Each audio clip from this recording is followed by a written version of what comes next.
gente volta agora ao caso do policial aposentado que matou o primo, também um ex-policial, a tiros dentro de uma distribuidora. Nimrod Valente teria prometido uma matança dentro do estabelecimento, de acordo com a família da vítima. O ex-policial civil José Augusto Paredes, de 53 anos, teria então interferido para impedir o ataque, mas acabou sendo executado com tiros a queima-roupa. Na audiência de custódia, o atirador teve a prisão preventiva decretada. Ele continua preso. A polícia agora investiga a motivação do crime e a Winnie Amorim conta todos os detalhes na tela da massa. As imagens mostram claramente o crime. José Augusto Paredes foi assassinado pelo próprio primo dentro de uma distribuidora de bebidas na frente de várias testemunhas.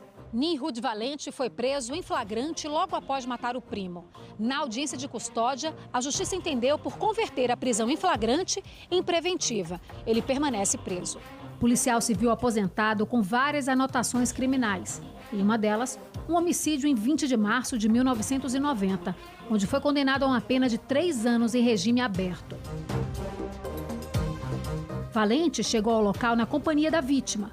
Permaneceram no balcão por um tempo, até o momento em que a execução acontece. Quem é Nimrod Valente? Um homem que dedicou a vida e foi exemplo de policiais do Paraná e do Brasil. Nimrod Valente aposentou, trabalhou durante 30 anos sem nem um dia ter ficado preso. José Augusto Paredes tinha 53 anos. Segundo a família, em novembro de 2020, teria sido reintegrado ao cargo de investigador da Polícia Civil por um decreto assinado pelo governador do estado. Meu irmão era um policial civil que, ao longo da sua vida, cumpriu à risca o lema servir e proteger. Ele era um homem pobre, viúvo, que cuidava da filha dele, junto com a minha mãe, criava junto com a minha mãe. E é difícil mais ou menos entender. Meu irmão foi executado à traição por uma pessoa realmente muito próxima. O que está por trás da morte de Guto Paredes, que também possui anotações criminais? A motivação do crime ainda é um mistério. Eu tenho epilepsia e também tomo remédio antidepressivo e estou com câncer.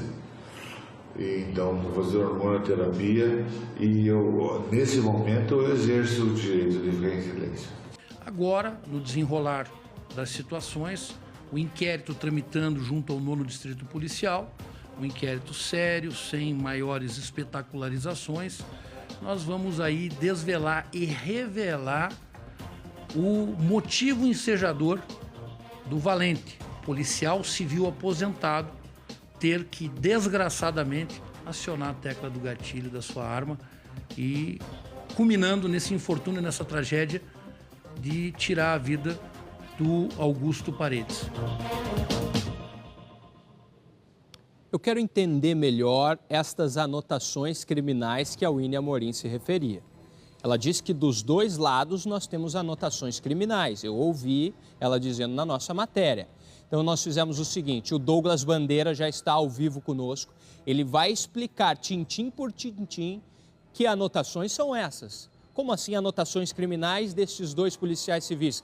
Eu já volto ao vivo com o repórter Douglas Bandeira. Antes, abre para mim o sinal, por favor, do Douglas Bandeira. Ele vai entrar ao vivo conosco para explicar melhor essa história toda. Anotações criminais dos dois lados. A Winnie Amorim trouxe essa informação. O Douglas vai agora se aprofundar nessa informação. Que anotações são essas? Realmente são crimes ou não? Por favor, Douglas Bandeira, as informações contigo. Pois é, Lucas, veja bem, são os dois lados da história, eles existem ali processos contra eles, tá? Tô falando aqui tanto do lado que atirou, do acusado, quanto da vítima dessa história. Eu vou começar aqui com o oráculo, e só para explicar para o pessoal que está em casa, quando a gente fala aqui oráculo, a gente está falando de um relatório, uma lista, com todos os processos em nome de determinada pessoa. Então tá aqui, ó, este oráculo do Nimrod Valente, que é o rapaz acusado de atirar no Guto Paredes, né? O oráculo dele tem 1, 2, 3, 4, 5, 6, 7, 8, 9, 10... 11, com essa 11ª de 2022, 11 crimes, digamos, imputados a ele, 11 processos criminais envolvendo o nome do Ninho Valente.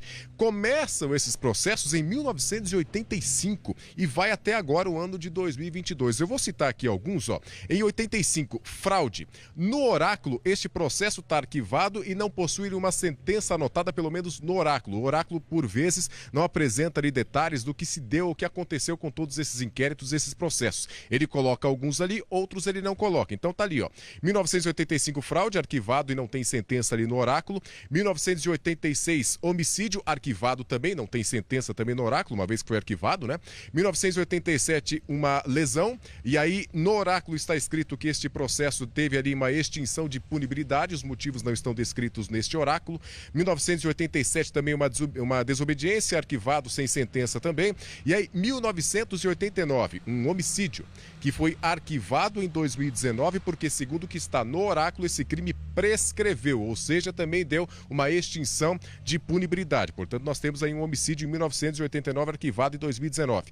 1990, e aí eu vou destacar aqui, outra passagem, outro crime imputado a ele também por homicídio, e neste ele foi condenado a 3 anos em regime aberto. E daqui a pouco eu vou ler uma nota que foi enviada pelo escritório do doutor D'Aletore a respeito dessa situação do homicídio de 1990. Seguindo, em 1994, outro crime de lesão sem sentença. Em 96, da mesma forma, outra lesão, e ele não foi denunciado dessa vez.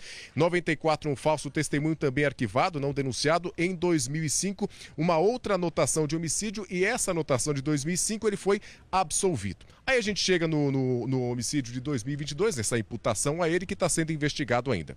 Agora vamos lá, sobre aquele crime de 1990, o escritório do Dr. D'Aletore enviou para nós uma nota para esclarecer exatamente o que aconteceu lá em 1990. Eu vou ler essa nota aqui para vocês, tá? 1990, uma pessoa morreu durante uma troca de tiros após uma abordagem da Polícia Civil, ou do policial civil, o Valente, né? E este fato gerou um processo. Ele foi julgado pelo júri popular e os jurados entenderam que não houve um homicídio, mas sim uma lesão corporal seguida de morte.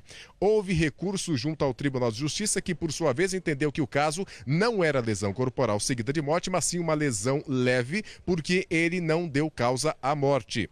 E o caso acabou prescrevendo. Portanto, o policial civil aposentado, acusado de ter tirado a vida do rapaz, né? O policial civil aposentado Valente nunca foi condenado por homicídio e não existe qualquer condenação contra o Valente. Então essas são, digamos ali, as passagens ou as anotações criminais em nome desse policial civil. E aí também nós temos a questão do outro rapaz, da vítima da história, que também tem anotações criminais. Ele tem ali, rapidamente eu vou falar para vocês, ó, 8 inquéritos policiais, 22 ações penais, 3 mandados de prisão revogados, sendo que um desses mandados ele foi cumprido e acabou sendo revogado posteriormente. Ou seja, os dois sim tinham anotações criminais. Agora resta entender o porquê daquele acontecimento dentro daquele bar.